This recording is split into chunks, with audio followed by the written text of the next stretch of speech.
Before we begin, just giving you an update on our new subscription. It's called David McWilliams Plus on Apple. You just double click, you get no ads, and you get me and John, pure and simple. And Mac, you get early access to episodes. Did you know that?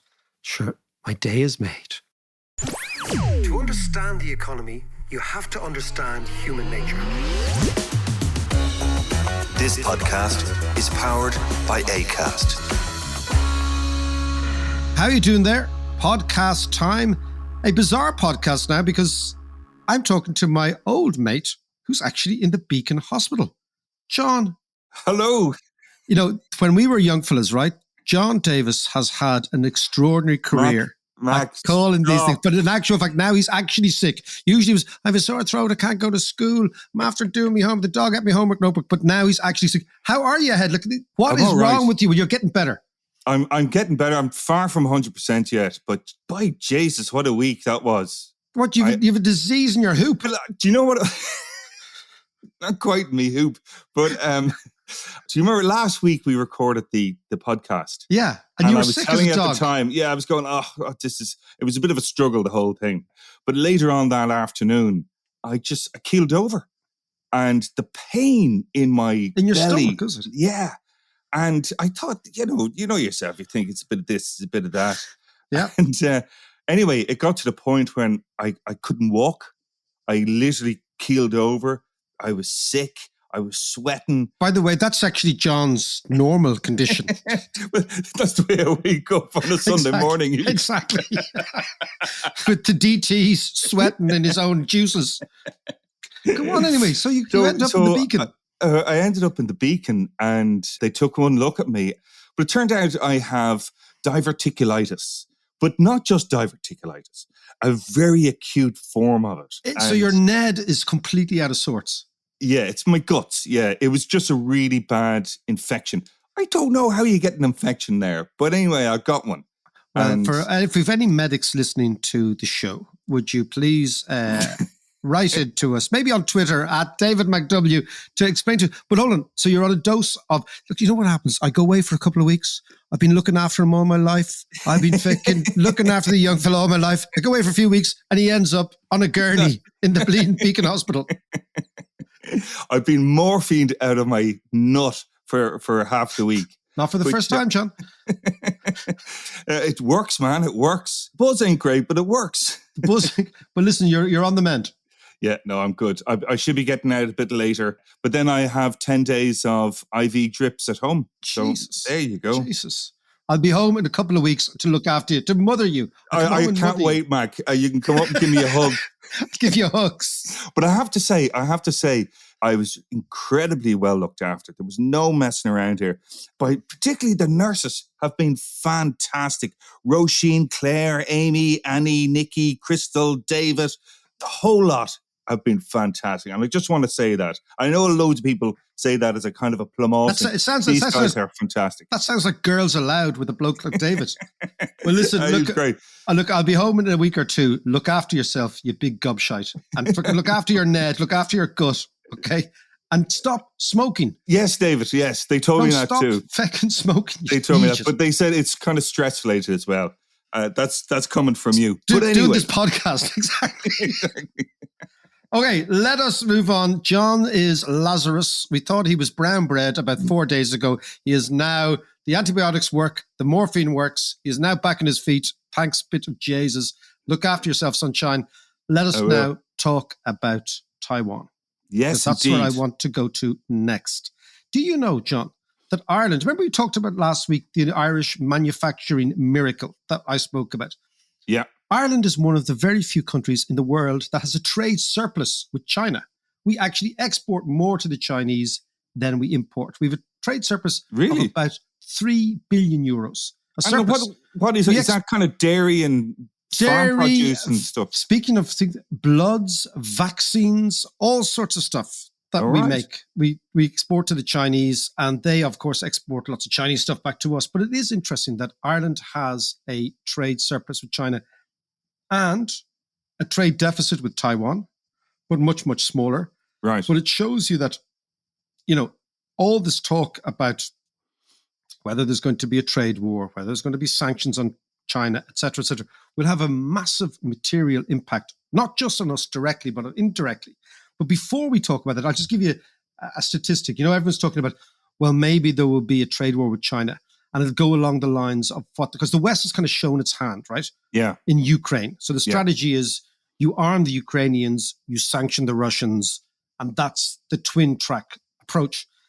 The only problem is China's much, much bigger than Russia. The Chinese GDP is 10 times bigger than Russia's. Yeah. Chinese banks have 30 times more assets than Russian banks. There's 6 times more Western investment in China.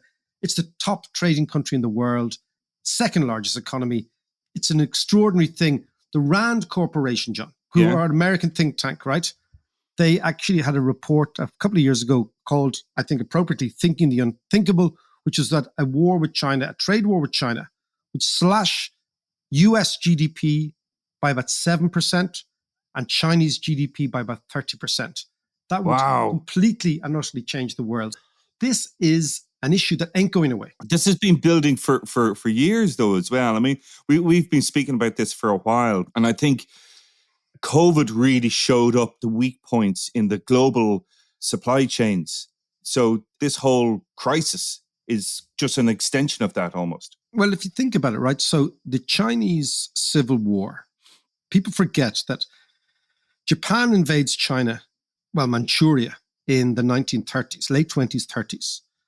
When they were trying to get rid of the Japanese, there was a Chinese Civil War between the nationalists, who were by far and away the most likely winners, and the communists under Mao Zedong, right? And of course, what happens is you've got that long march the communists talk about. Communists eventually win. They kick the nationalists under a guy called Shek, and they go to Taiwan, and they set up a nationalist government in opposition to the communists, right? So this has been since 1948, 49. This has been an objective of communist China to take back Taiwan from these nationalist forces. Yeah. So this is not a crisis that has been unsignaled in the world. It's been going on for years, right? But it's only now that China feels strong enough to actually threaten the States. Okay, and that's where we're at. We're at that kind of, it's a pivotal moment where China feels strong enough to say, okay, now either we're going to have a go, we're not going to have a go. That's the context of this, the historical context. Let's go to Taiwan. Let's talk to our Taiwanese expert, Angelica Oung. She's in Taiwan right now. Let's go over there and see what it's like on the ground. We are now going to Taiwan. Do not say that this podcast doesn't bring you live reports from the action all around the world. Angelica Oung is on the line from Taiwan. How are you, Angelica?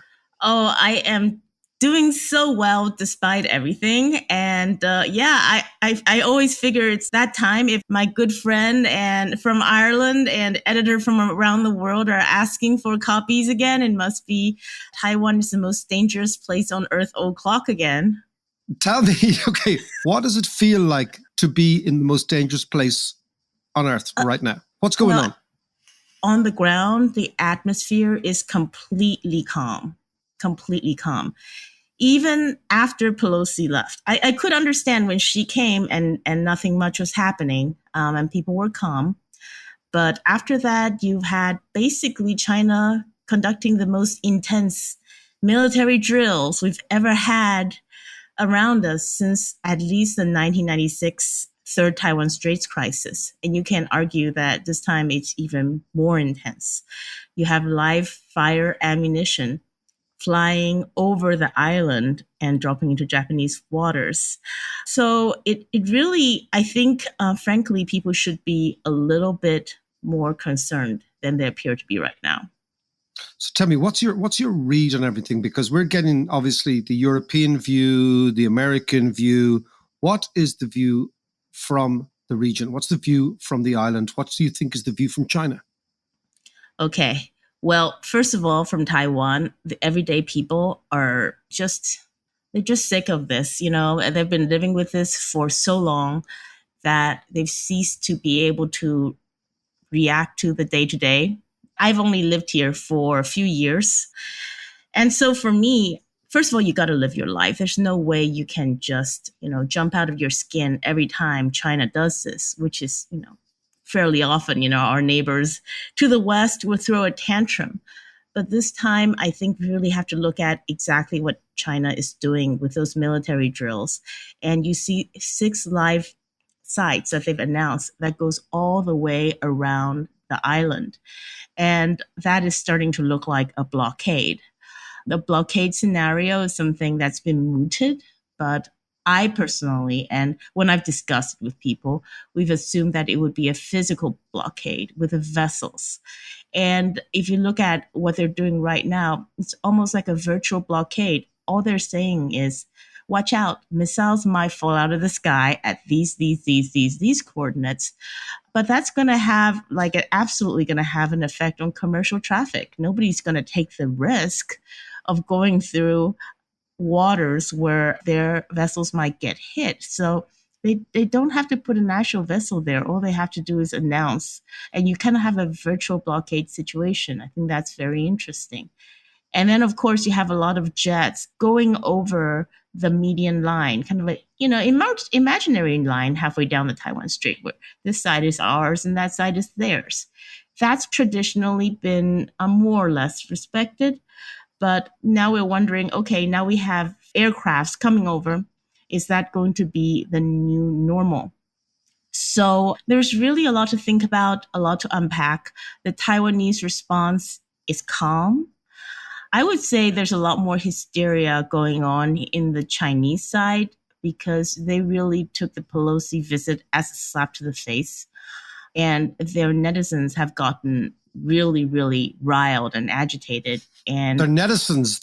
What's a netizen? The netizens. Well, they're the everyday Chinese people who are online, who are on their equivalent. Yeah, tell me, what Twitter. are they saying? Because we obviously don't understand it. We don't understand Cantonese, Mandarin. What are they saying?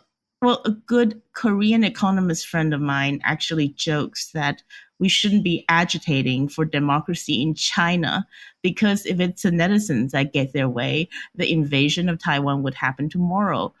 They are extremely high on patriotism.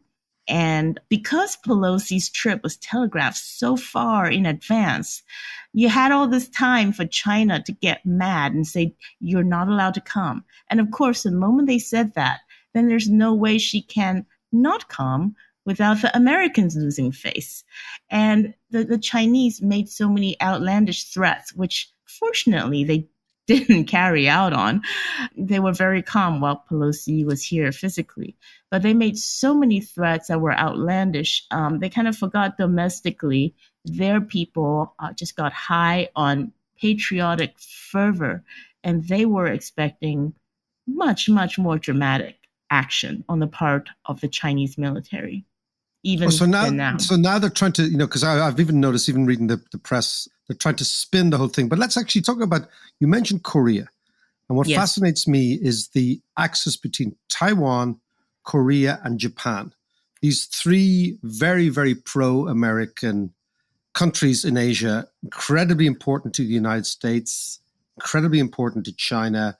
This is not just about Taiwan. This is about this triangle in that part of the world. Explain to me this. We're talking about a huge amount, possibly 10% of global GDP, ex-China. I'm just talking these 3 countries. Yes. So we're talking a phenomenally important area. What's the sense of Korea, Japan, yourselves?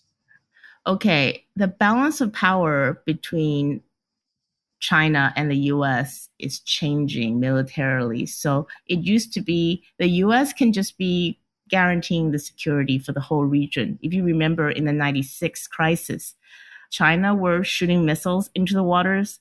The US just sent in a couple of carrier groups and they backed right down. Their military was like a chihuahua compared to now. Yeah, exactly. But now things are different, so we can't rely on the US. I don't think they can just on their own can win. So now it's about having to safeguard our own regional stability. We've seen Taiwan and Japan do a great job at this. And a lot of the credit goes to the late former Prime Minister of Japan, Shinzo Abe, who was very unfortunately assassinated so recently, a great friend of Taiwan, a great friend of America, and a great promoter of regional military cooperation.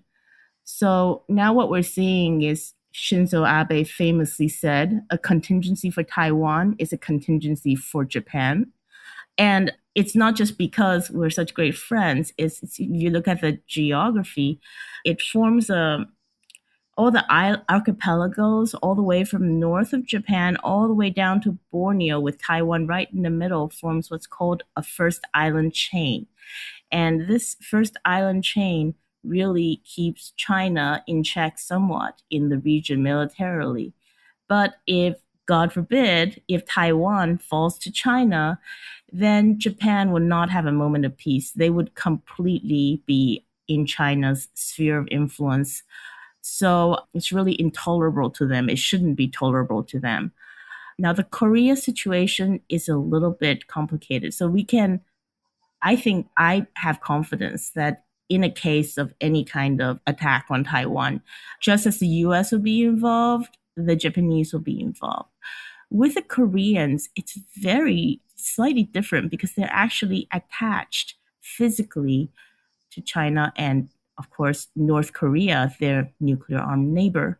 So for them, I think it's a little bit harder to stand up and join this little pact because they really, really have to watch China. If you notice, actually, the Korean president didn't even meet with Pelosi. He said he was on holiday and they did a video call. So, what's going on there? So I don't know if I can count on the Koreans in the same way, although popular sentiments within South Korea are highly, highly anti-China right now. They are all over the world. They will be in every democratic country just because the Chinese have chosen this path of wolf warrior diplomacy, which is basically, being loud, obnoxious, and bullying. And most people don't like that. And so most democratic countries are going to be put off by that. Angelica, can I ask you, most people listening to the podcast know exactly where Taiwan is. We even have, as you know, an Irish GAA team in Taiwan that approached you and said, come and play GAA. Okay, right? That's right. The Taipei Gales or whatever, right? So we have our spies. We've got the paddy mafias everywhere. We've got our spies. Can you explain to me one of the most phenomenal things is that 92% of all the little chips that go into phones and all technology are made in Taiwan from one company, the Taiwanese. That's right. One Taiwanese company. Can you explain to me? Last week we were talking to the podcast about manufacturing bases, how you create manufacturing bases. How did Taiwan go from, when I was a kid, made in Taiwan was a shorthand for cheap kind of knockoff goods, etc. How did Taiwan go in 40 years, maybe 30 years, from being a place where low productivity, low technology, low wages were prevalent and the things that Taiwan produced were pretty much basic, to this unbelievably sophisticated economy, globally significant, absolutely world-beaten in terms of corporations? How did you do it? It is an incredible story. And there's two ways you can tell that story, and they both have some validity. The first is that East Asia, and Taiwan is a good example, it's actually one of the very rare places where forced localization and industrial policy played a pretty key role. You had the government setting up these special export zones where people were incentivized to set up factories. You've had the government being very hard-nosed about technology transfer. So that's one part of it. And the other part of it, so we just had these incredibly vital, almost like family-run businesses that truly just focused on getting the orders, getting the next iteration, leveling up their technology. So, one moment you had people, they were making lawn furniture, and then the next they were making toys. And, I'm thinking of one company, Thunder Tiger, and now they're making like autonomous vehicles. And to go from that kind of low tech to high tech while remaining a very small family run business is really rare in the world. Actually, I think it's a big part of the Taiwanese special sauce. Let me give you something to think about. You think about TSMC and you think of, oh, wow, it supplies all of the world's chips. Explain TSMC to me again. Give me just so that the listeners know. Taiwan Semiconductor Company, and it is founded by Morris Chang, who was this executive that was put out to pasture by Texas Instruments. He was already, I believe, in his 50s, and they were like sending him off to retirement. And he's like, hell no, I'm going to go back to my native land, and we are going to start a semiconductor industry. Of course, there's a lot of stars aligning. There's a lot of the US winking and wanting this to happen. But, we pioneered the pure play foundry model, and they've just been relentless when it comes to capital investment and getting the best chip machines. And here we are. They are clearly in the lead. But I want to shift the focus back a little bit. They make the world's super advanced chips, but they are actually also relying on a huge supply chain of family-run companies, making everything from testing equipment to clean room material that have followed them. They have hundreds of companies in their supply chain, and these are small, medium enterprises with perhaps less than 1,000 employees. And they follow TSMC, they support TSMC, and it's actually why and Morris Chang said this, and I agree with him. I actually kind of doubt all the efforts from governments around the world to try and get TSMC to invest in their country. I don't think it's going to work, not because TSMC isn't willing to do the deals, but because you can take a piece of TSMC and put it in Arizona. But how are you going to take this amazing ecosystem and put it there? You simply cannot. Well, it's a fascinating story for Irish people because, as we were talking about the podcast last week about Ireland managing to acquire a manufacturing base from American multinationals, and the model has always been exactly this Taiwanese idea. You have industrial policy, so you actually focus it. Then you get one or two homegrown or international stars or heroes, and then it percolates down into these, value-added Irish companies supporting the major companies. And what you're saying is that in Taiwan, you've built this extraordinary infrastructure where family companies support the major multinational. The multinational dominates the globe, and it's not repeatable. I don't think it is. It's a very unique environment that also has to do with the Taiwanese labor conditions. You have very hardworking engineers that are frankly underpaid for what it is that they do in the world. And that's another story for another time. But I have a very hard time believing that you can repeat the TSMC success elsewhere in the world, apart from the Taiwanese context. And do you think that China sees this and says, ooh, not only could we take over Taiwan on the basis of Taiwan as China, the one China policy, this is part of our great big sort of Chinese story, but actually we wouldn't mind owning the world semiconductor business too? Actually, I don't think they are that naive. It'll be impossible for TSMC to function in that way because you have to understand the supply chain for semiconductors is so global and so convoluted. For instance, all the amazing advances they've made. If the TSMC is the bakery, ASML, which is based in the Netherlands, is the maker of the ovens. And you can't have the best bakery without the best ovens. And the chips are like breads or cakes or whatever, right? And Sure. so those EUV lithography machines that they use to etch the chips, they're from ASML. And the reason why the Chinese semiconductor industry has been stymied is not so much, they're just not getting access to the best equipment. And those are geopolitical trade reasons, right? So the moment they take over Taiwan, TSMC would not be TSMC anymore. I believe that if anything, the world would, and fingers crossed if this would be the case, double down on Chinese aggression. with even more sanctions on trade. So they will definitely not be getting a world-class semiconductor industry. Sure, they'd just be buying a Hulk. They'd be just buying a Hulk, and they'd be cut off from the supply chain, and then the company doesn't exist. Can I ask you as the last thing? Okay, look forward in the next couple of weeks, next couple of months. What do you think Taiwan will feel like? Because China's obviously has decided to up the ante. You have this quasi-blockade. Your quasi-blockade scares the hell out of investors. It scares the hell out of everybody else. It scares the hell out of Taiwanese companies because, as you said, if you have a supply chain and you have a blockade or a quasi or a virtual blockade, suddenly that whole business model collapses. Well, let's see. The Taiwanese companies are not so worried. And while I did talk about the virtual blockade, it's not like they're keeping this up for a long time. They are doing this and hopefully withdrawing. And so I actually anticipate in the short term for life to remain fairly normal. But I do hope that the relevant authorities, as well as the people, take this as the warning shot that this is.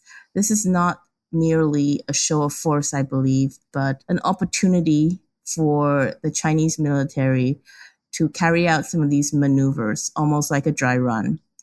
So we have to look at more seriously the possibility of a blockade. And our Minister of Economic Affairs came out and said, don't worry, everybody, we have 11 days of LNG supply.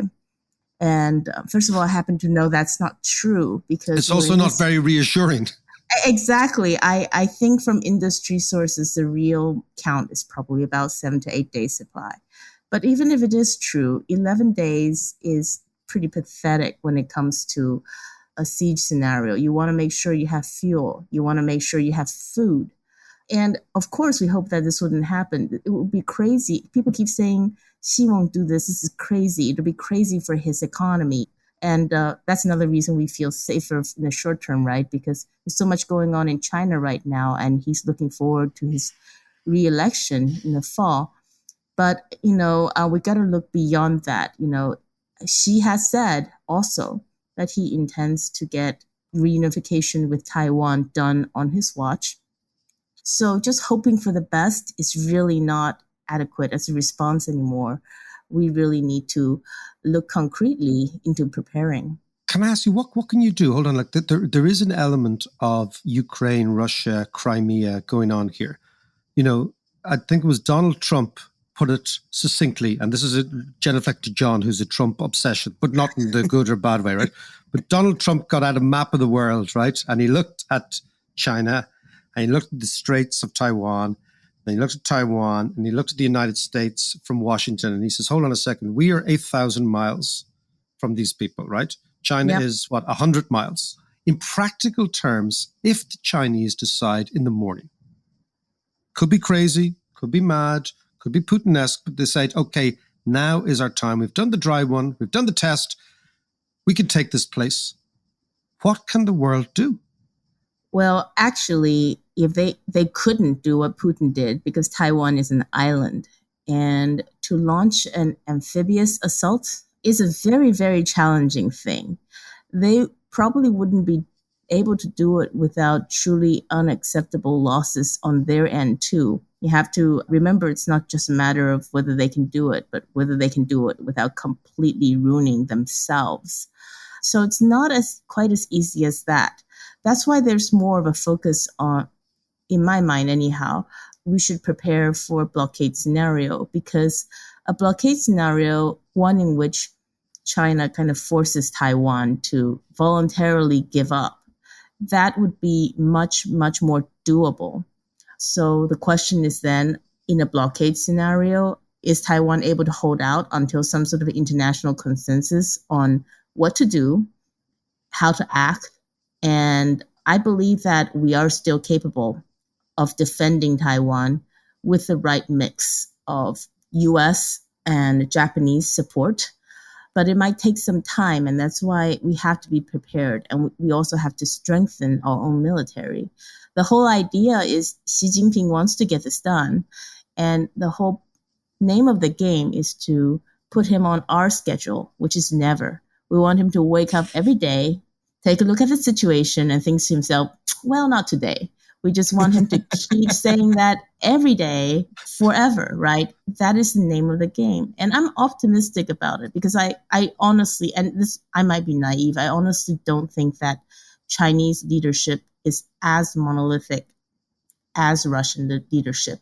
I do believe that there is more of a, maybe not visible to the Western world. I do believe that there's more of an organization there that prevents things that are truly going to be on an existential level damaging to China from going ahead.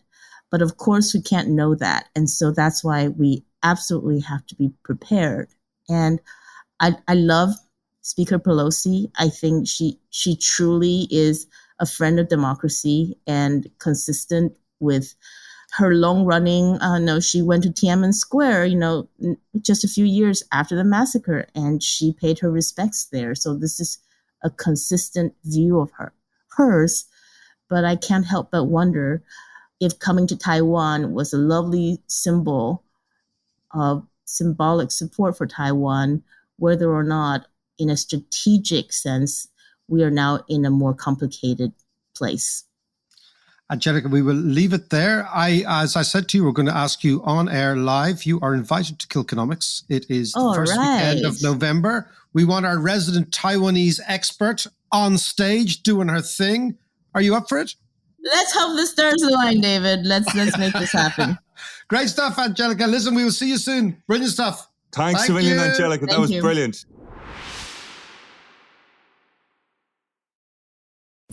Finger on the pulse, as always. I hope she makes it over to Kilkenomics because she'd be great crack. She will. And actually, by the way, I've spent the last, I'll come back to it next time, but I mean, the last day putting together the program at Kilkenomics, it's going to be absolutely wonderful. By the way, just mark it in your calendar. The 2nd to the 6th, or maybe the 3rd to the 6th, if you don't come down the Thursday night of November in Kilkenny. All the stars, all the economists, all the comedians. Check it out, kilkenomics.com. Now, Johnny boy, where do you pick this up from? Well, I don't know. Let's just pick up on where Angelica left off there about the strategy. And the one thing I don't really understand is, what is America's strategy here? Like sending Nancy Pelosi over. It feels like there's almost a kind of she's poking the bear a little bit. Or poking the panda, very well. Oh, look at that metaphor. No, I don't know, John. I mean, the nightmare scenario for the West, and it's the one that Putin has been, I think, banking on, is the war on two fronts, the conflict on two fronts, right? You've got a conflict in Ukraine, which is terrifying Europeans. And what strengthens Putin's hand is a tacit alliance, not an explicit alliance, but a tacit alliance with China, where China actually diverts the West in Asia. So you have the West fighting two fronts, and not only two fronts, but two phenomenal adversaries, China and Russia, both of them powerful in their own way. China on the huge demographic side, manufacturing side, global heft side, and Russia, as we know, on the energy side. And the last time the West faced an axis of that sort was the alliance between Nazi Germany and Imperial Japan in the Second World War. Fascinatingly, although they were aligned technically, the Germans and the Japanese didn't raise a finger to help each other militarily. But just the fact... Were they even talking to each other? In actual fact, they weren't really talking to each other. If you look at all the documents about ambassadors from Japan in Berlin and German in Tokyo, there wasn't much. But the point was, they split the American resources because the Americans had to fight in the Pacific and in Europe. And that was sufficient to prolong the war on both sides. I mean, the extraordinary thing about Japan and Germany in the Second World War is Japan, when Germany was bogged down in Operation Barbarossa, Japan signed a peace treaty with Russia, which allowed the Russians to actually divert soldiers and troops that were in Siberia, to divert them into the Western war with Germany, Stalingrad, all that sort of stuff. So the Japanese actually stabbed the Germans in the back in a way, because the Germans did the stupid thing is, while the Japanese made peace with the Russians, what did the Germans do? They declared war on America just for the crack, right? Yeah. Okay.